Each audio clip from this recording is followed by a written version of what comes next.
Isang mapagpalang araw sa ating lahat mga kapatid. Ako muli sa Ilan Bernales ng Batch 3 at ito ang aking daily devotion. At ngayong araw ay pagpapatuloy natin talakayin ang Paano Lumalim sa Biblia Special Series 9 out of 10 o Messianic o New Covenant.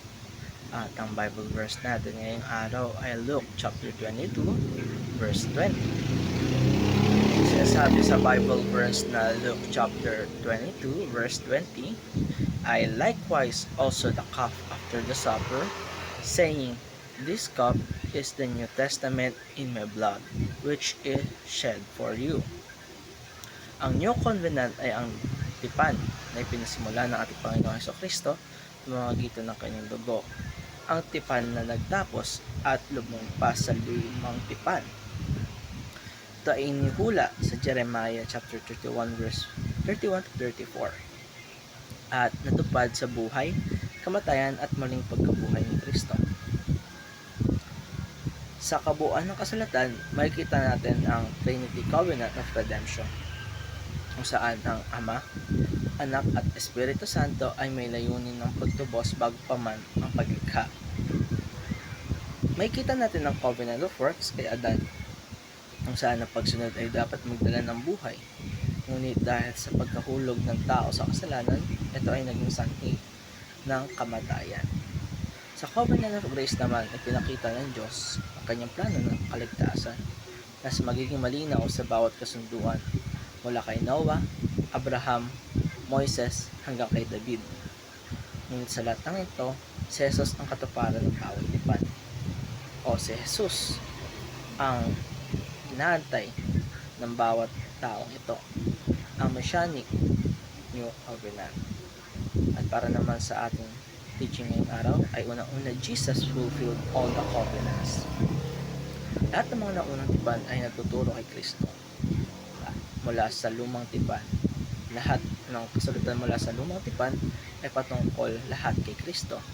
Siya ang seed of the women sa Genesis, ang katuparan ng pangako kay Abraham na pagpapalain lahat ng bansa, at ang hari mula sa lahi ni David na maghahari magpakailanman. Ikalawa, Jesus reconciled his people to God. Dahil sa kasalanan, naging malayo o nahiwalay tayo sa ating Panginoon, lumayo ang ating spiritual na katangian sa Diyos. Ngunit dahil sa pagdanak ng dugo ni Kristo sa krus ng Kalbaryo, tayo ay ipamunumbalik sa piling ng ating Ama at nagkaroon tayo ng mga bagong katangian na sinusunod ang kanyang kagustuhan. Sa ilalim ng New Covenant, hindi na tayo maasa sa mga hain ng templo, kundi sa isang sakripisyo na minsan at magpakailanman. Ikatlo ay Jesus expanded the people of the covenant. Noong una, ang tipan ng Diyos ay eksklusibo lamang para sa Israel. Ngunit sa New Covenant, binuksan niya ito para sa lahat ng nananampalataya, maging Hudyo man o Hentil. At para naman sa ating application ngayong araw ay una-una, enjoy our relationship with God. Sa ilalim ng New Covenant, hindi lang tayo alipin, kundi tayo ay mga itinagang anak ng Diyos. Dapat nating namnamin natin ang ating relasyon sa Kanya sa pamamagitan ng panalangin, pag-aral ng Kanyang salita, at pagsunod sa Kanya ng may kalakan ng buong puso. Pagsunod sa Kanya. At tayo rin ay magpasalamat, purihan natin siya dahil sa sakripisyo ni Kristo ay nagkaroon tayo ng kaligtasan sa buhay.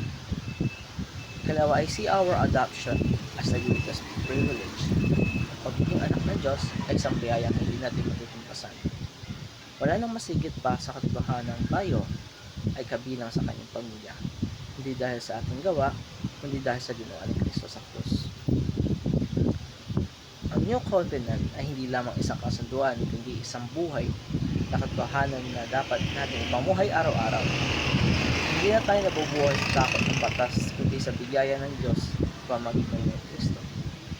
Kaya nararapat lamang na pasalamatan natin at sundin natin ng ating buong puso si Kristo at pagbulay-bulayan natin ang mga salita ng Diyos dahil sa kanila ay nagkaroon tayo ng kaligtasan sa ating buhay at nagkaroon tayo ng bagong katangian na ang ating sinusunod ay ang utos ng ating Panginoon o ang kanyang kagustuhan. At muli mga kapatid, ako muli si Adrian Bernales ng Batch 3. Maraming salamat sa panonood.